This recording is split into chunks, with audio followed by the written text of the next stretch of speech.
Welcome to Voodu Warlock 2023, Episode 10. In this episode, I am level 10. And we're going to be doing Von 1-2, also known as the Tharashk Arena and the Prisoner. Let's take a look at where things are. For quests, I'm really just doing not my normal routine. Because this is a final life, I'm really focused on getting certain favor along the way. So like the quests that I did so far are not at all the ones that I would normally do, except Zorian Cipher. Actually, I do normally do that one's a nice XP one.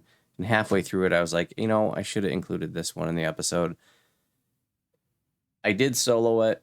It's kind of tricky to solo, especially if you're new to it, but it's easier than ever because of all the the lobby hirelings, all the lobby permanent hirelings. But it's, working with the different hirelings, doing different things. It would have been nice to showcase a few things that are going on in that quest, but that's okay. I do have a video that shows how to solo Zorian Cipher if you're interested. So I did a couple parts of Dusk.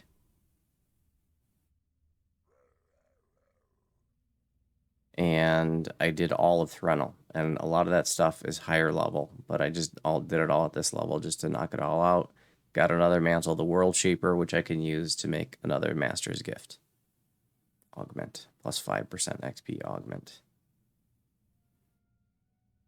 But the Threnel gives Fjarlin favor. That's really not that exciting, but I figured, what the hell, it gives XP.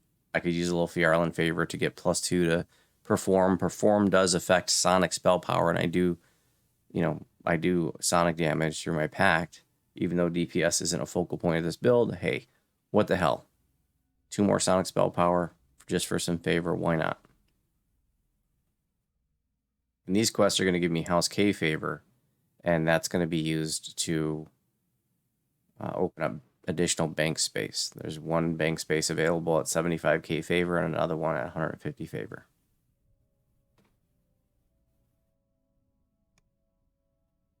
So lots of gear changes, not really doing a whole lot with the Feywild stuff at this point, although you certainly could continue to wear Feywild stuff. And I definitely would recommend that, a newer player build up a big, nice collection of Feywild gear. Some people like to use it right up until level 20. Some of the pieces you can even use beyond. Like the Crown of Snow is a perfect example. A lot of casters will use that right up until they get their level 29 Crown of Snow, the legendary version. So I have the Summoner Spectacles. This comes from Wachter House in Ravenloft. It's Conjuration Focus 3, Insightful Conjuration Focus 2, Spell Penetration 4. The Quality Mystic Diversion is actually counterproductive for us because we want to grab aggro, but it's just 2%, so whatever. And then it's got Mythic and Reaper bonuses on there too, to add a little gravy on top of that, and slot it up with Topaz or Feather Falling. I'm not rocking the Adherence of the Mist set. This is just a really nice set of goggles for a caster, or if you care about, conjuration focus, and which we do because Everard's Black Tentacles is conjuration. So we just picked up Everard's Black Tentacles this level, and this is a really nice crowd control spell and does a fair bit of DPS as well. And it has a very unusual calculated DC that includes a strength check. So even if you're not like a max DC caster, which we are not on this build, Everard's Black Tentacles can still be somewhat effective. But will be very effective throughout the rest of Heroics, but I mean even at endgame. It can still be somewhat effective even if you're not a max DC caster because of this unusual DC calculation.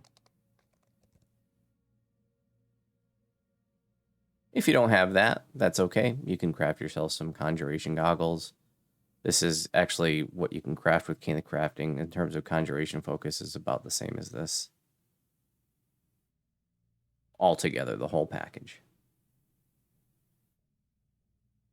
I also have the Mist-Laden Vestments Light Armor. This comes from Fresh Baked Dreams. It's got parrying too. Insight bonus to AC and saves, that's nice. Extra saves is good for sure. It's got PRR in it. Profane Well-Rounded +1 to all my ability scores. Mythic 2 to boot. Nothing in the slot. Level 10, Caneth Crafted. I got sheltering on there.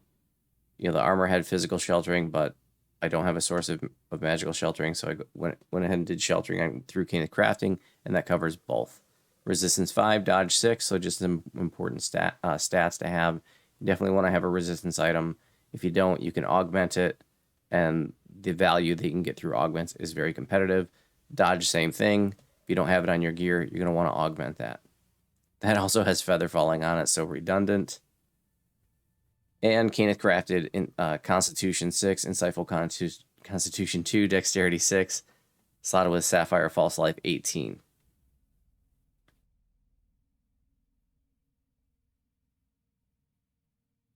Lightfoot Greaves, this comes from the Enchest of Death House.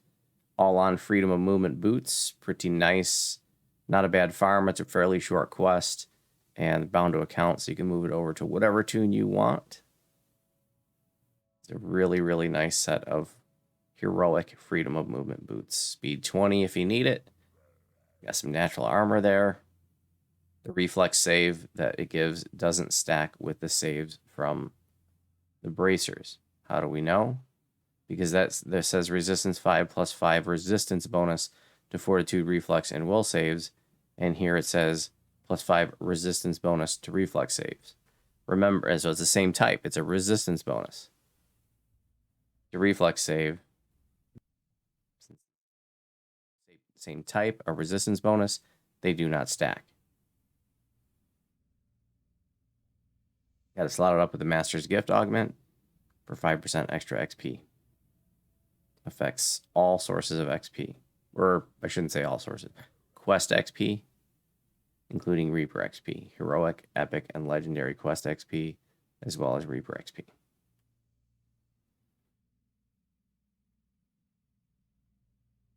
And it does affect XP stones from like an Oda's box, for example.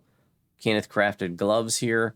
These are definitely old, you know, single slotted items. This is before they brought back double slotted items into the loot tables, which was a good couple of years ago. So I probably should have these crafted onto double slotted blanks. But oh, this does actually have two slots, it has a yellow and blue, but it's only been partially updated. So this is an interesting, I'm glad that this is like that. Okay. So I've already talked about how you can tell at a glance when an item has been updated just by looking at the slot. And if it's in, you know, the color, if the writing is in the color of the slot, like at the bottom you see it says blue augment slot in blue lettering. And it's at the bottom under an augment that says, under a heading, it's at the bottom under a heading that says augments. Okay, but the yellow slot's at the top. So this is a 2-slotted item that's only partially updated. So I can, if I want to update the yellow slot, I just need to pull that Topaz of Proof Against Poison out and then reslot it, but I don't care enough to bother. It's got Resonance on there. That's Sonic Spell Power. Spell Lore 5% because I would have liked to have crafted kinetic, or not kinetic lore, but the Sonic Spell Power lore, but that wasn't an option for gloves. I couldn't fit it anywhere else, so I just had to go with Spell Lore. Again, DPS is not a focal point of this build, so it's okay that we don't have the best available Sonic lore, but I can't emphasize enough that the gear that I'm showing you is not meant for you to think that this is what you must have. I'm just showing you an example of what I'm using. You do whatever works for you. I do have a double-slotted ring that's also only partially updated. Yellow slot at the top, blue slot at the bottom. Insightful Physical Sheltering 6, Radiance Lore 11, Radiance 77. Radiance because I'm using Utter Dark Blast to convert my base Force Eldritch damage to Evil, and Evil is therefore affected by Radiant Spell Power because that's alignment damage, and Radiant Spell Power affects both light and alignment damage for spells. And Radiant 77. This is really no function other than I get a couple extra strength out of Ram's Might. Everything else on it's redundant. I guess it's also giving me the 3-piece set, so 50 extra spell points. I do have a level 11 belt that I'll be replacing that with. I didn't have anything else to put in it for now, so I just left it in there. It's just more or less a placeholder. This is a Caneth crafted cloak. It's got Charisma 6, Insightful Charisma 2, Fire Absorption 20%. It just wasn't really anything too exciting to put in that other slot, so that's why I chose Fire Absorption. No special reason other than just not a lot of exciting options. And slotted up with a little bit of strength there so that I'm not, getting encumbered too easily. Having a little bit of strength is nice so that you don't, get weighed down if you start looting too many suits of heavy plate. And this level 10 Caneth crafted trinket, back to the old school trinket. There probably should be using the Gem of Many Facets because it has a slot, but as you can see, I already have augment slots that are open. Definitely some augments I'd love to have out of Isle of Dread, as I mentioned last episode, but I don't have those. So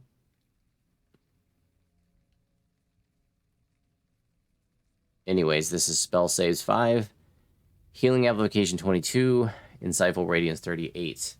It's worth mentioning that the spell saves does stack with the other saves. This is something that even a lot of veteran players don't realize. Now, you might be like, but Voodoo, it says resistance bonus 2. So I thought you just told me that if it was the same type of bonus, they don't stack. I did say that, didn't I? Well, here's the thing. They are both resistance bonuses. So when we look at here, this is resistance bonus to Fortitude, Reflect, and Will saving throws, and that says resistance bonus to save versus spells. Those are two different stats. It's the same bonus, resistance, but it's a resistance bonus to two different stats, okay? Reflex, Fortitude, and Will saves, that's a different stat than spell saves. Okay, so if I got a spell coming at me, and let's say it's a spell that requires a will save, well, I get 39 against that spell. I roll my d20, I get plus 39, as you can see on my character sheet. And then I would get an additional 5 on top of that because of the spell saves plus 5. So spell saves are a pretty nice stat to help shake off incoming nasty spells. And you can observe that modifier. Let's see, there you go. Save versus spells right there. I have 8 save versus spells and a bunch of other modifiers here on the plus tab.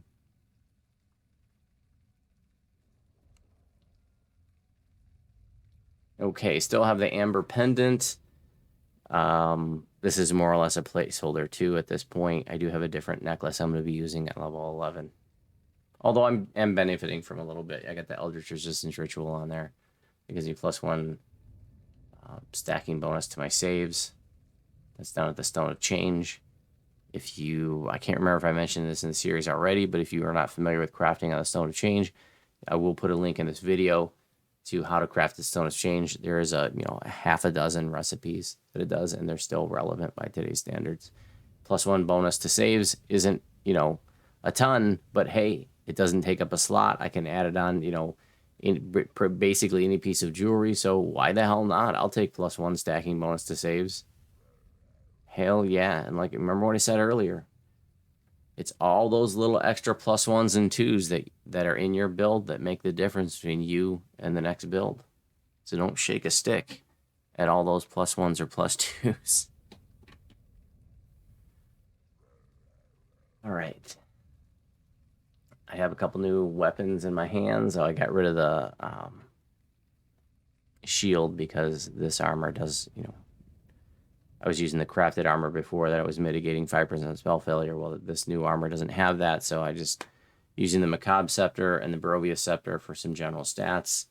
The Insightful Potency Spell Sight and Insightful Spell Sight, adding a little bit of extra DPS for now. And then the Macabre Scepter, General Spell Focus Mastery, Insightful Spell Focus Mastery, Spell Penetration 4. The Insightful Spell Penetration, I believe, is not found elsewhere on the gear, but the Spell Penetration 4 is redundant, the Spell Focus Mastery 2 is redundant, and the Insightful Spell Focus Mastery is redundant, although I will be changing this item where I'm getting Insightful Spell Focus Mastery from next level. Enhancements. I can't remember if I had this last episode, but I chose the Augment Summoning just for now because I didn't have anything better to spend it on. The Racial Trees, there's a lot of racial action points that I have that can only be spent in Racial Tree. And those are from racial past lives, every 3rd stack of a racial life. gives you that extra racial action point. And there's some really nice abilities that I'm going to want in this tree, but they only function while raging, like this one and this one. And since I won't be raging through heroics, there's no point in getting those now. I'll definitely be picking up those later. So I have cone shape and I have chain shape for situational use. Underdark Blast, combining my spell powers.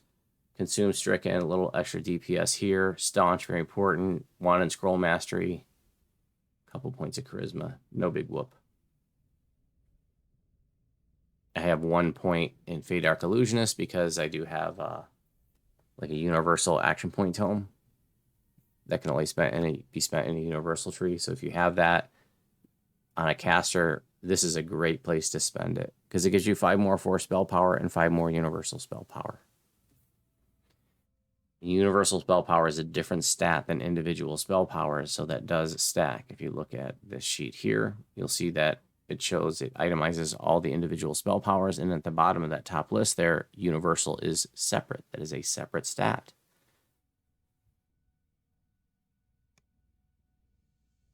Okay. Reaper points. 63 points required to buy everything across the board.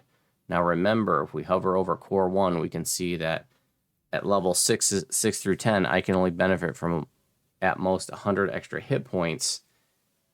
I'll be able to benefit from 200 hit points next level, but right now, I'm not getting all those bonus hit points that I get. You're supposed to get 8 extra hit points for every point here, and 4 here and here. But those hit points are level gated, so I'm still only benefit from up to 100 more. But I still get the individual bonuses, a lot of extra dodge, some extra PRR, a lot of extra reflex saves, spell penetration, spell DCs, charisma, yada, yada, yada. The next core will be available at 15, and then tier 3 up here is going to be available at 17.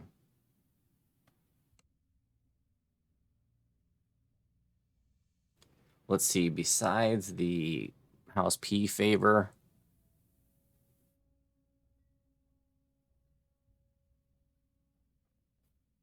okay, I might have, I don't know.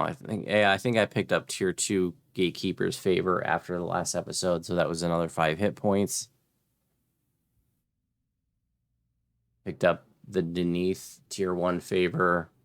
It's like +2 to intimidate, so that's going to be important since we're an intimidate tank. No feats to talk about at this level. So let's get to the quest. I chose Von 1 and 2 for the quest for this level because, well, I'm going to be doing the whole Vault of Night chain. Well, 1 through 4, parts 1 through 4. We're going to do Von 1, 2, which are base level 8. So we do them at 10 on Elite or Reaper for this episode. The next episode is going to be Von 3, 4, which is Jungle of Kyber, Haywire Foundry.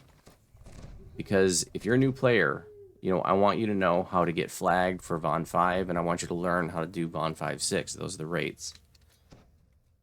Now, first off, Von 3, 4 are huge XP quests, so very popular epic leveling dailies, because they are some really, really good XP. Okay?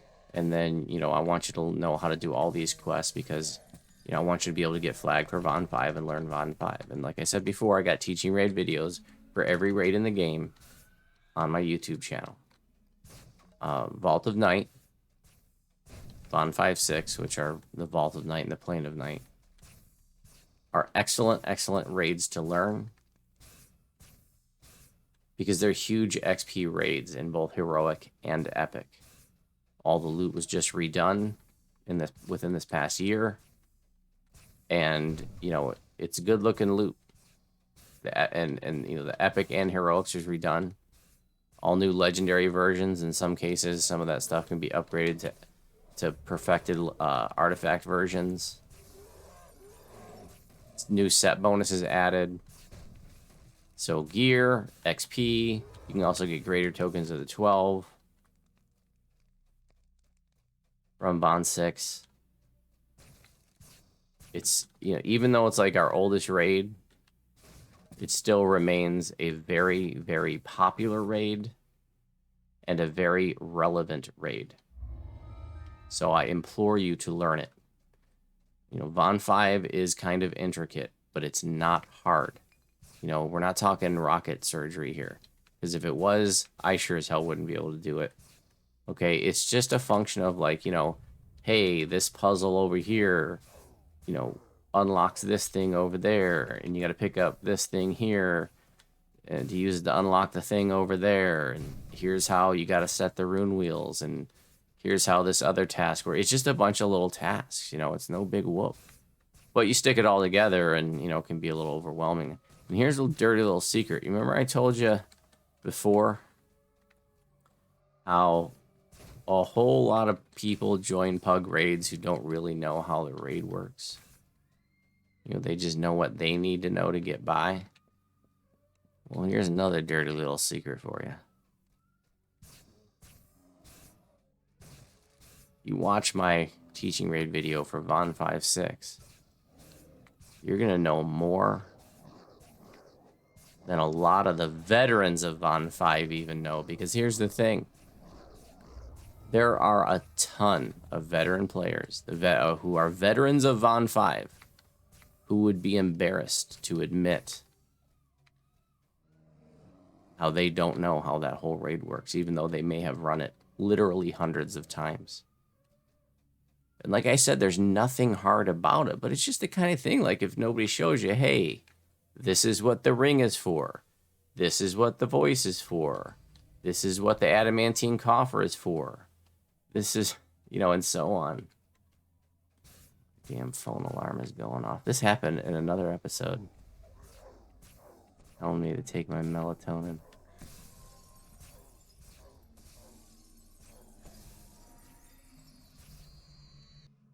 All right.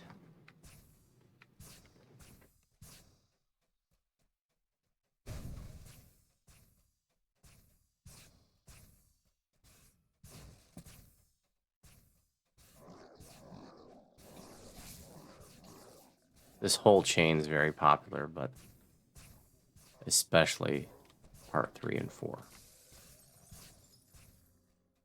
Because they're such big XP, especially number 3 is really, really popular.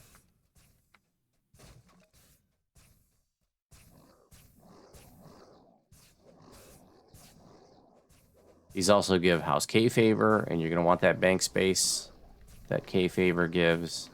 Great place to get it from.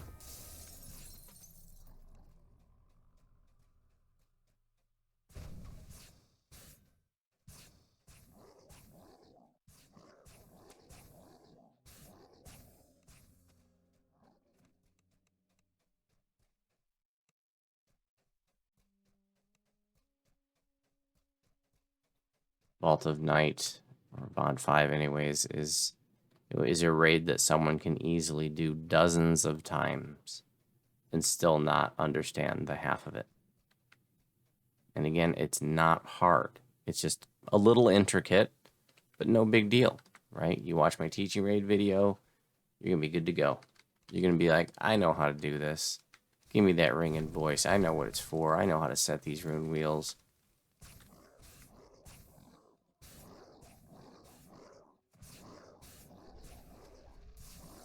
Still gets pugged all the time.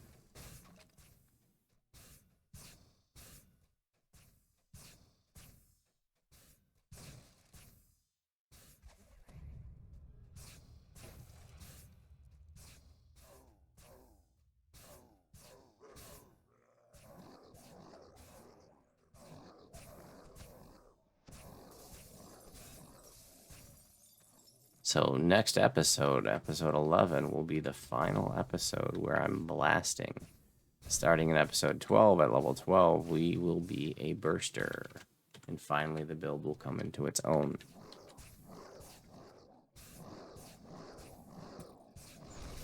So what I've been doing up to this point really doesn't have a whole lot to do with my build.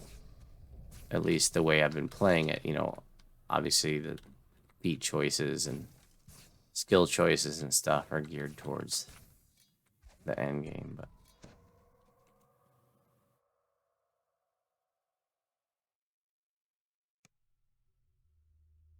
and the ability score choices, leveling up with Constitution. Now, I will say, you know, if you're going to do this, a lot of people ask me, you know, what if I don't want to be that tanky? Can I, you know, replace some of these defensive feats with something else? You certainly can. If you've never played in the Light Spirit before, you know, I probably just recommend you just play it as is, the first life, and look to see, you know, do you like it? You know, and if you like it and you'd want to play it again, but you're like, you know, I don't want to be this tanky, that way it lets you make an informed decision. You know, then the next time you do it with the next life, you can, you know, ratchet back some of those defensive choices. And if you're just doing a 1 to 20, you might want to do a charisma build instead of a constitution build. You don't need that much constitution for a heroic 1 to 20.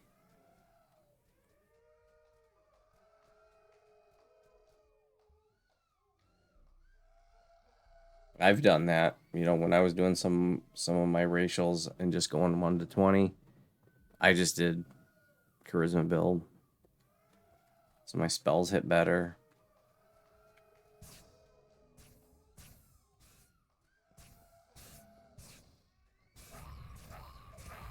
If you want, you can run down here and fight these mobs isolated from the others. Let's see, I came down here and oops, my buffs need to be redone. And those other mobs didn't aggro on me. So if you're, you know, if you're soloing and you're worried about these mobs beating you up, you can just run down the stairs. See, these mobs didn't aggro on us.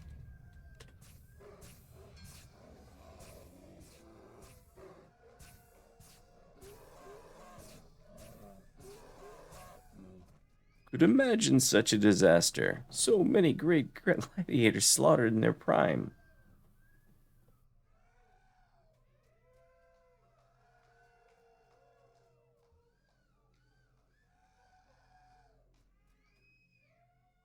Same thing here, if I want to.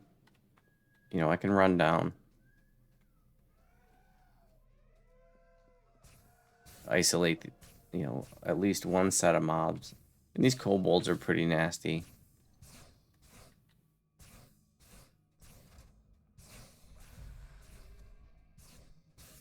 Sometimes, you know, that gate will come down automatically, you know, when it opens. If you're in here, that's fine. You can just let yourself out. But, you know, if you came down here, sometimes what happens is you can isolate the mobs from each other.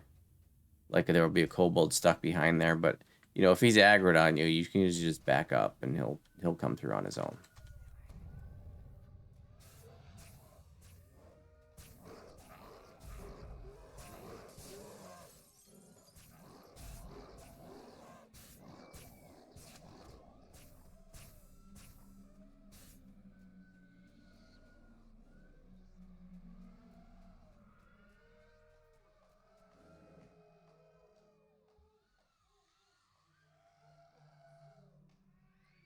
I haven't even used Everett's Black Tentacles. It just hadn't been necessary.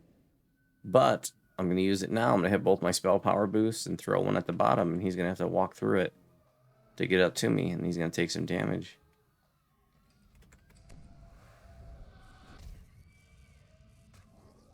He just took 109 damage, and his buddy took 131.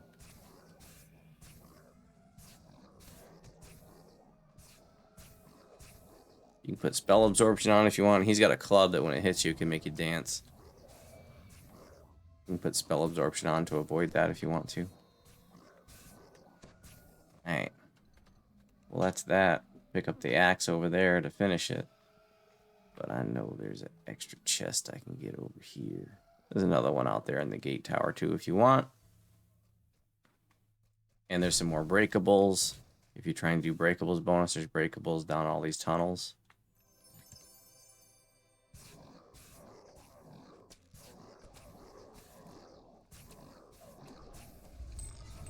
Guard tower key right there. That's what's going to get you into the guard tower that has the chest.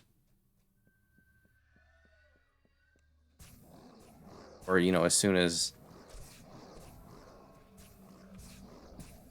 as soon as the final wave of gladiators was done, I could have just grabbed that axe and completed it and just got the hell out. We only got mischief for breakables bonus. Just gonna come out here and show you. But you can get an extra chest here if you want.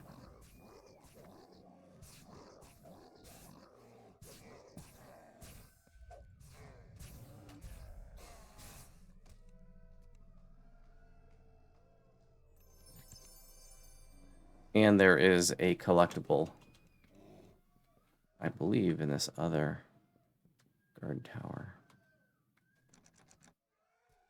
I guess you need you need to lock it or lockpick it or something. Let's get some more breakables. Because we can get to Vandal. Might as well. There's also more breakables outside in the stands where all the spectators are. That's what's coming in now, is all the spectators.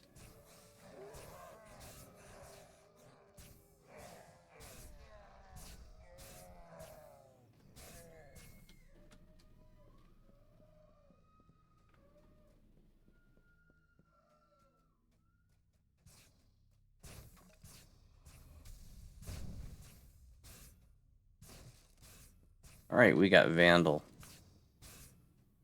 Now I can't remember if we can get I think we can get Ransack.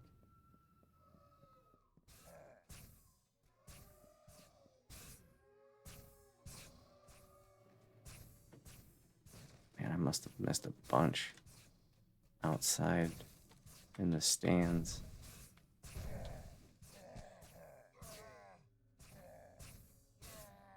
Well, I'm just going to finish it.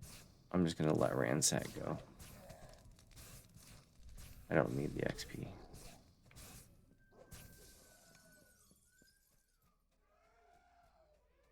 fact, I've been doing so many quests that, you know, for favor and stuff that I don't... I'm just going to let my potion, my 20% XP pot run out. Which it looks like it already has. All right, that's Von 1. The Rask Arena. Now we're going to do Von 2, the Prisoner.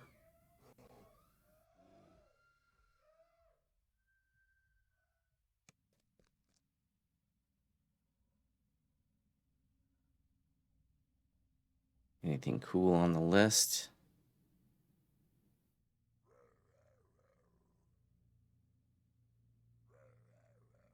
Not so much.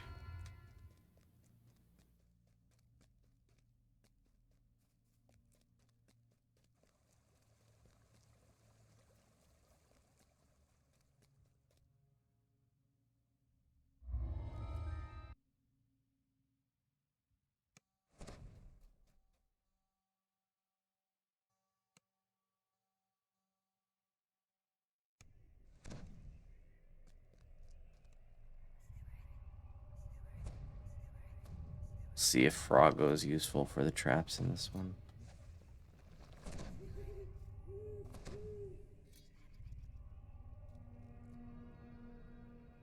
Mistress Orphany here. She's gonna send you on a little quest to pick up some items. Got a beholder coming up over here. Just put on your spell absorption, and its anti-magic aura will not debuff you.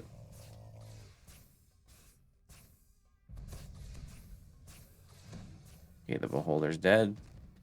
I put my regular trinket back on. And here's the golden locket. One of the 4 items that we need to collect in order to finish it. Now, this is a maze, and the heroic one, well, the epic one has 3 runes that are hidden around in there. The heroic doesn't have those runes. So we're just going to go right through. But hey, let's see if Froggo can disable these traps. Okay, he's got Augment Summoning. Give +4 to all stats through my enhancement tree. +2 more to all his stats because I have a Druid Past Life. And now we're going to give him a greater heroism.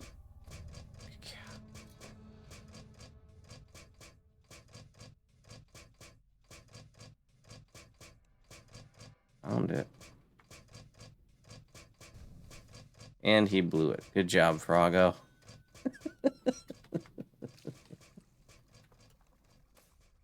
Yeah, collectible there. Go ahead and hit my save boost because there might be traps to run through there. But they weren't up. But I give myself my +9 to saves from the Reaper tree right here. +9 to saves when you know you're going to be running through a trap. It's huge. And if I was extra worried, I could have hit my Rallying Cry. That's the PDK Past Life Clicky, and that would give me another stacking 3 on top of that.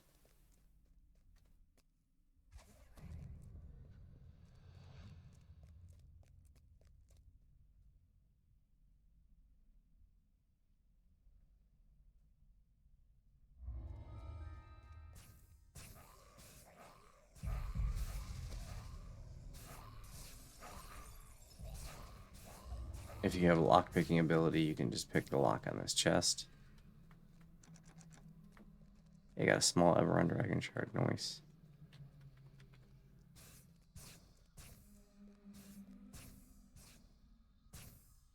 You have to wait for the other methods to spawn.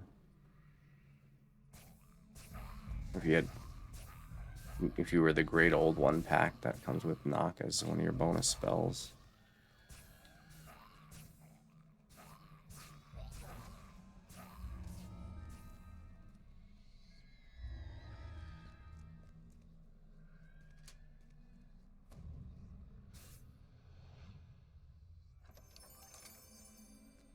All right, a little shortcut from here. I'll put on my spell absorption. We can just jump over here.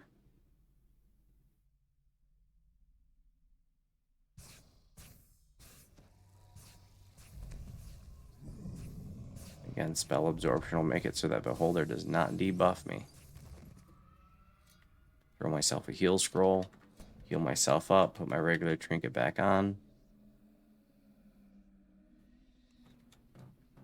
I don't. The Lost Souls, you know, they give you mana, but I just don't go through much mana. I know that, you know, I don't even need to bother.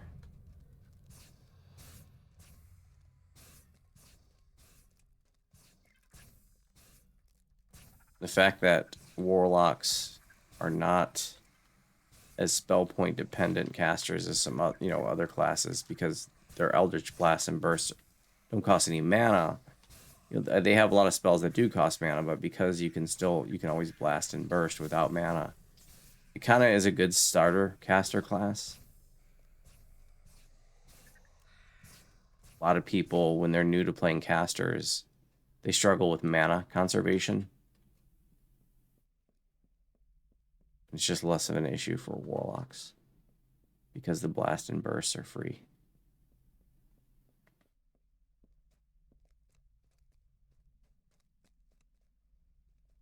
I don't think I mentioned, I know it mentions it in my build post, but I don't think I talked about it in the series, but this build is also good for folks who don't like to play casters, but want to knock out Warlock lives. You know, they don't want to play it as a kind of castery thing because there's lots of people, you know, like I don't play melees and ranged. I play casters, healers, and tanks. Some people are like the opposite. They like playing melees and ranged, but they don't like playing casters. My guildie Gijo fell into that camp. You know, I remember years ago talking to him. He's like, I want to get my Warlock lives, but you know, and he's talking to me because he knew I liked Warlock, and I was like, dude, play Enlightened Spirit and just play it as a melee. But here's the thing: instead of cleaving, I guess a lot of melees don't cleave these days because of strike through.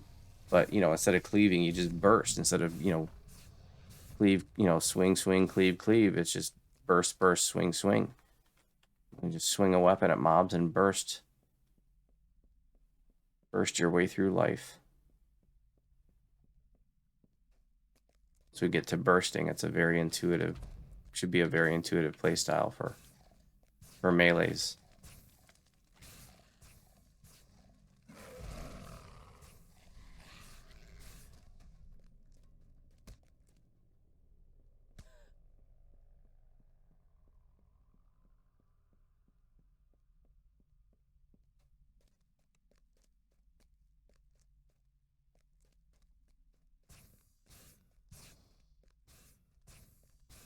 You can kill these oozes for a ladder to appear. If you have a decent jump, you can come around here and just jump up. No big whoop. It's a little tricky, as I'm demonstrating.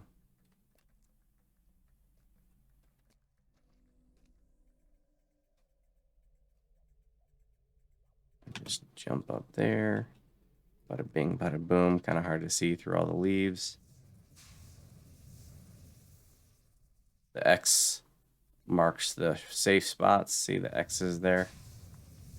That's safe from the air jets if you want to pause.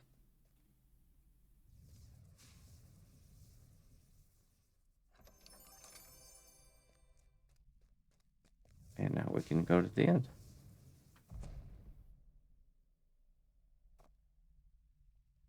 Boss is a caster, so if you're worried about those spells, you can always put on spell absorption.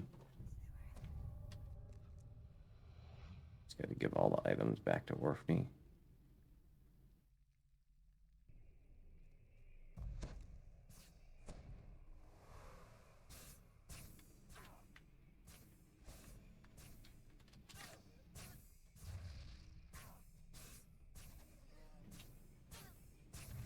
She's hiding in the fountain. Sweat Ace. And that's Von 1 too. As always, you have any questions, make a comment on this video. Blade trap here. You can just open it from here. You won't get hit by it. You can also respond to my build post in the Warlock forum, or you can stop by the Twitch live stream, ask questions, and get answers in real time. Thanks for watching. We'll see you soon.